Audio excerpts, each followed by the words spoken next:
App licence की दुनिया का बेमिसाल संगम। हर खुशियों को लेंगे आप जीत, बस अपने जीवन में इस्तेमाल करें अजीत। नमस्कार, आदाब, सत श्री अकाल। मैं शोएब सलमानी और मेरे साथ आप देख रहे हैं एनवीटीवी न्यूज।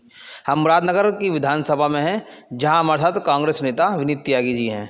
उनसे जानते हैं कि उन्होंने दावेदारी करी है विधानसभा मुरादनगर को लेकर। किस तरीके से दावेदारी, कितनी मजबूत दावेदारी है उनकी?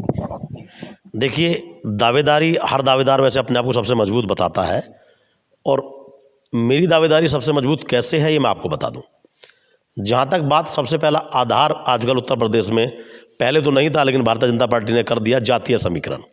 तो जातीय समीकरण के हिसाब से मेरा गांव इस विधानसभा में सबसे बड़ा गांव माना जाता है, जो लमसम 10,000 की आबादी का है।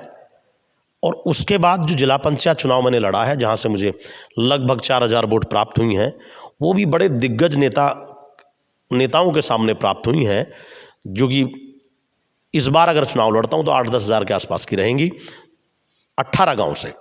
और जहां तक बात मेरे व्यक्तिगत तौर पर मेरे गांव का क्षेत्र की बात है, तो वो मेरी एडिशनल रहेंगी, और विधानसभा में जो मेहनत कर रहा हूं वो अलग रहेंगी। तो मेरा मानना ये है कि जितने भी कैंडिडेट लड़ रहे हैं, उनमें से जो व्यक्ति एडिशनल वोट क्या ले रहा है वो सबसे मजबूत दावेदार है, चाहे वो किसी भी पार्टी से है, कि व्यक्तिगत तौर पर उसकी वोट खुद की कितनी है। तो व्यक्तिगत तौर पे जितने भी कैंडिडेट लड़ रहे हैं किसी भी पार्टी से, मेरा ऐसा मानना है कि युवाओं में मैं, आपने देखा है लंबे समय से भाई कार्य कर रहा हूँ, अब भी निरंतर कार्य कर रहा हूँ। युवाओं का बहुत बड़ा समर्थन हमेशा रहता है। मुरादनगर विधानसभा क्या, जिला गाजियाबाद में है, तो मुरादनगर विधानसभा में बहुत बड़ा समर्थन युवाओं का है। सबसे पहली बात, जाति से हटकर अब मैं आप बात करूँगा तो 65,000 जाति की गत वोट है, जिसमें से कोई भी कैंडिडेट लड़ेगा तो मेरा ऐसा मानना है 50% वोट मैं अपनी कम्युनिटी लेकर के जाऊंगा आराम से। उसके बावजूद जो जीत का फैक्टर तय करता है, वो तय करता है कि आप कितने मिलनसार हैं, आपका सही मायने में कहीं आप कम्युनल तो नहीं है, कहीं आप जातिगत व्यक्ति तो नहीं है, कहीं दूसरा व्यक्ति किसी भी कम्युनिटी का देखकर आपको ऐसा तो नहीं समझता कि हाँ ये दूसरी बिरादरी से है। तो वो अपना स्वभाव नहीं है हमेशा से ही, चाहे वो जाट समुदाय है, गुर्जर समुदाय है, यादव समुदाय है, हरिजन समुदाय है, वाल्मीकि समुदाय है, और पंडित समुदाय है, त्यागी समुदाय है, मुस्लिम समुदाय है। सभी समुदाय में मेरा व्यक्तिगत तौर पर, विशेष तौर पर हर गाँव में आना जाना है।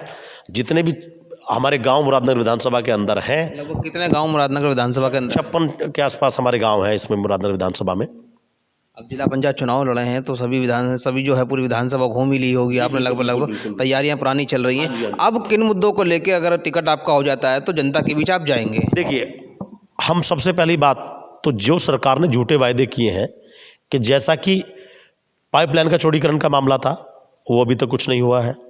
जहाँ तक बात मुरादनगर विधानसभा के बारे में आप बात करेंगे तो कोई भी बहुत विशेष कार्य नहीं हुए हैं। घोटालों की सरकार रही है, चाहे वो आपने देखा होगा बड़े बड़े घटनाक्रम आपके सामने रहे हैं। मुरादनगर शमशान घाट का मसला रहा, उसमें किस तरीके से बीजेपी के बड़े नेताओं का हाथ था, लेकिन वो बड़ी आसानी से चुपचाप निकल गए। ये ऐसे इनके बहुत सारी चीज़ें हैं, जैसे कोविड के मामले में बड़ी आपने देखा है कि भाई परेशानियां चल रही हैं, लेकिन लोगों को, अभी भी मैं कल की बात कर रहा हूँ कि बोला जाता है कि भाई 15 साल के बच्चों को टीके लग रहे हैं, लेकिन वहाँ पता लग रहा है कि भाई बड़े लोगों को भी अभी टीके लगे ही नहीं है पूरी तरह से गांव में। मैं अपने गांव का प्रत्यक्ष इस बात का गवाह हूँ कि जो लोग ये कह रहे थे कि 15 साल के लिए टीके लग रहे हैं, कितने सारे लोग ऐसे हैं उन्होंने बोला कि आपने अभी तक लगवाए क्यों नहीं। अच्छा विनीत जी, कांग्रेस के समय में टीके लगा करते थे, आप देखते हैं कि मैं बड़े बुजुर्गों से आपको अपने जानता हूं, तो एक चवन्नी का निशान उनके जो यहाँ हुआ करता था, उसका कभी कांग्रेस ने प्रचार नहीं किया, मगर भाजपा लगातार हर चीज़ का प्रचार कर रही है। क्या आईटी सेल या प्रचार करने में कांग्रेस फेल है? क्या मानते हैं आप, क्या नजरिया है आपका इस तरीके से देखने का? नहीं, देखिए, मानसिकता का फर्क है। एक व्यक्ति, आपने देखा होगा, कब्जा करने वाले लोग और बनाने वाले लोग दोनों अलग होते हैं। आप किसी चीज़ को बनाइए तो बनाने वाला व्यक्ति बड़ा शांत प्रवृत्ति से होता है, जो किसी चीज़ को बना करके खड़ा करता है। लेकिन जो व्यक्ति उस पर कैप्चर करने वाले होते हैं, वो बहुत जल्दी से क्या करेंगे, उसे वाइट वॉश कराएंगे, पॉलिश करेंगे, ये करेंगे। भाई यही कार्य बीजेपी ने किया है कि हमने जो भी कार्य किए, प्लेग का मामला रहा हो, खसरे का मामला रहा हो, आप जो बात करें खसरे का टीका लगा करता था, जैसे गाँव में बोलते थे भाई माता निकल गई है, तो ऐसा मतलब वो, लेकिन उसका प्रचार नहीं किया क्योंकि जनता को उसकी ज़रूरत थी। आज आपने देखा होगा, आपके चैनल के माध्यम से बताना चाह रहा हूँ कि जितने किसानों ने अपने प्राणों की आहुति दी, लेकिन मोदी जी ने उस बात के ऊपर ध्यान नहीं दिया। लेकिन मुफ्त वैक्सीन के बोर्ड आपको हर पेट्रोल पंप पर मिलेंगे। जो देश में जितने पेट्रोल पंप हैं उन सब जगह पर आपको मोदी जी हाथ जोड़ करके हंसते हुए नजर आएंगे। मुफ्त वैक्सीन, भैया टैक्स दे रहे हैं, ये देश की जनता मुफ्त नहीं ले रही है, आपको टैक्स पे किया है। तो ये सब चीज़ें हैं। सिलेंडर आप देख रहे हैं 370 से कहाँ पहुँच गया सिलेंडर। पेट्रोल डीजल जीएसटी में होना चाहिए था। और प्रधानमंत्री जी कहा करते थे कि भाई और बहनों, जब देश के रुपए की कीमत गिरती है तो देश की गरिमा गिरती है। और मैं ये सोच रहा हूँ कि आज देश में बचा क्या है कि देश का रुपया आप देख रहे हैं शायद मुझे लगता है 78 रुपये के आसपास पहुँच गया है, और कांग्रेस के समय में जो 58 रुपये या 60 रुपये के आसपास हुआ करता है। तो प्रधानमंत्री जी से पूछना चाहिए कि आपने देश की गरिमा को कहाँ पहुँचा दिया है। सभी नुक्कड़ सभाएं, सभी चीज़ बंद है, मगर लगातार आप जो है सिंगल वे में अभी तक भी आप जो लोगों के बीच जा रहे होंगे, तो किसानों का क्या रुख है? देखिए, किसानों का रुख, आपने ग्रामीण चुनाव आपके हुए, 14 सीटें यहाँ पर गाजियाबाद में हैं जिला पंचायत की, उनमें से 2 सीटें बीजेपी जीत पाई। तो ये तो आपका रुख का जवाब है कि किस तरीके से किसानों ने मतलब नकारा है भारतीय जनता पार्टी को। और दूसरा उदाहरण हाल ही में हुए, ये जिसको उन्होंने नाम दिया है हमारे मतलब के भारतीय जनता पार्टी कुछ लोगों ने कि भाई हमारे जो प्रधानमंत्री जी हैं उनका रास्ता रोका गया। देखिए, अगर रास्ता रोका गया तो गलत रोका गया, पहली बात। लेकिन ऐसा नहीं था कि रास्ता रोका गया, ये प्रोपेगेंडा था। उसके जगह जगह होर्डिंग भी लगाए जा रहे हैं कि प्रधानमंत्री जी ने कहा कि लो मैं वापस लौट आया। देखिए, किसान सबसे ज़्यादा जो शहीद हुए वो पंजाब के शहीद हुए, उन लोगों में आक्रोश था तो इसीलिए, लेकिन उसको भी एक कैश करना चाहते हैं चुनाव के समय में। और मैं आपने जैसे बात कहा तो मैं उसका आपको उदाहरण इस माध्यम के जरिए देना चाहता हूं कि हम लोग कभी भी काम करके शोर नहीं मचाते, हम चुपचाप काम करते हैं और निकल जाते हैं। कांग्रेस पार्टी की पहचान है, आप कितने भी कड़वे सवाल पूछेंगे उसका जवाब आपको तार्किक मिलेगा, हिंदू मुस्लिम के रूप में नहीं मिलेगा, आपको जातिगत नहीं मिलेगा, खालिस्तानी के रूप में नहीं मिलेगा। जो लोग ये थे जो किसानों को खालिस्तानी बता रहे थे, उग्रवादी बता रहे थे, आतंकवादी बता रहे थे, उनके सामने घुटने टेके और मेरे नेता राहुल गांधी जी ने कहा था कि सरकार को झुकना पड़ेगा।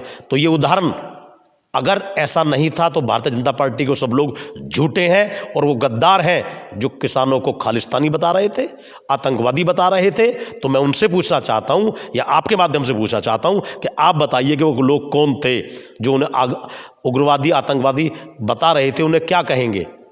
लेकिन हमारे प्रधानमंत्री जी ने माफ़ी मांगी, इसका मतलब वो देश का असली किसान था। उसी किसान ने के डर से वो वहाँ जब पंजाब में पहुँचे, लोग वहाँ पर नहीं थे, उस रैली को दूसरा रुख दिया गया और उस रुख को देने की वजह से ही वहाँ से उन्हें वापस एक ये प्रोपेगेंडा बनाना पड़ा कि किसानों ने रास्ता रोक लिया। नहीं तो हमारे नेता के अंदर वो दम था। आपने देखा होगा इंदिरा गांधी जी के नाक के ऊपर पत्थर लगा था लेकिन वो भागी नहीं थी। जनता थी, सरकार थी, उसके बावजूद पत्थर खाया लेकिन कभी एक ओछी राजनीति नहीं की। राजीव गांधी जी ने आपने देखा होगा 1986 में, मैं आपको बताना चाहता हूं सलमानी जी, 1986 में राजीव गांधी जी के साथ में एक घटना हुई जिसमें भीड़ में भी मतलब जब वो रैली में गए थे, उस रैली के अंदर गोलियां चली लेकिन वो भागे नहीं। उसके बावजूद जब श्रीलंका में वो गए तो आपको पता होगा कि एक वहाँ के श्रीलंकन सिपाही ने उनके ऊपर हमला कर दिया लेकिन वो भागे नहीं। ये कांग्रेस है, हम भागते नहीं है, ये भाग जाते हैं। ये पंजाब से भी भागे हैं और पंजाब से ये निर्देश किसानों ने दे दिया है कि तुम्हें भगाना है। किसानों ने तय कर लिया है कि भाजपा को भगाना है। चलिए विनीत जी, मैं एक बात और जानना चाहूँगा, आज प्रियंका गांधी जी का जन्मदिन है, जिन्होंने एक नारा दिया लड़की हूँ लड़ सकती हूँ का, उनके बारे में क्या कहना चाहेंगे, जन्मदिन की किस तरीके से बधाई देना चाहिए? देखिए, मैं प्रियंका गांधी जी हमारी नेता हैं और उनको मैं अपनी तरफ से साथ साथ अपनी मेरी जितनी युवक कांग्रेस की टीम है, जितने मेरे पूरे मोरटा गांव के लोग हैं और मेरे विधानसभा के लोग हैं, पूरे जिले गाजियाबाद प्रदेश के लोग हैं, एक एक करके पूरे देश की तरफ से मैं अपनी नेता प्रियंका गांधी जी को जन्मदिन की बहुत बहुत शुभकामनाएं देना चाहता हूं कि जो उन्होंने नारा दिया है कि मैं लड़की हूं लड़ सकती हूं, उसका प्रभाव इतना है कि जो पढ़ा लिखा वर्ग है, जो पढ़ी लिखी लड़कियां हैं, वो तो उसमें भाग ले ही रही हैं। साथ साथ जो बच्चे टीवी चैनल के माध्यम से देखते हैं वो भी उनके ज़बान पर है कि मैं लड़की हूँ, मैं लड़ सकती हूँ। और राजनीति में जो बड़ा बदलाव प्रियंका गांधी जी ने दिशा निर्देश दिए हैं, सब पार्टी ने डर के बेटियों के नाम से कुछ ना कुछ शुरू कर दिया। जो भारतीय जनता पार्टी कुलदीप सेंगर जैसे लोगों को बचाने का कार्य करती थी, चिन्मयानंद जैसे लोगों को बचा रही थी, मिश्रा जी जैसे मंत्री को बचा रही थी, वो भी अब महिलाओं की सभा करने पर मजबूर है। तो मैं धन्यवाद देता हूं अपनी नेता को और साथ साथ जन्मदिन की बहुत बहुत बधाइयां प्रियंका गांधी जी को कि ऐसे समय पे बीजेपी को क्या, देश की सब क्षेत्रीय पार्टी को महिला शक्ति क्या होती है वो जगाने का कार्य किया है। और ऐसी महिला शक्ति को जन्मदिन की बहुत बहुत शुभकामनाएं। जय हिंद, जय भारत, जय कांग्रेस। ये थे हमारे साथ कांग्रेस के नेता विनीत त्यागी, जिन्होंने साफ तौर पर कह दिया कांग्रेस हमेशा डटी रहती है, ज़मीनी स्तर पर रहती है और आगे भी ऐसी रहेगी। कैमरामैन अशोक कुमार के साथ मैं शोएब सलवानी, एनबीटी भारत न्यूज़। धन्यवाद। होम अप्लायंसेस की दुनिया का बेमिसाल संगम, हर खुशियों को लेंगे आप जीत, बस अपने जीवन में इस्तेमाल करें अजीत।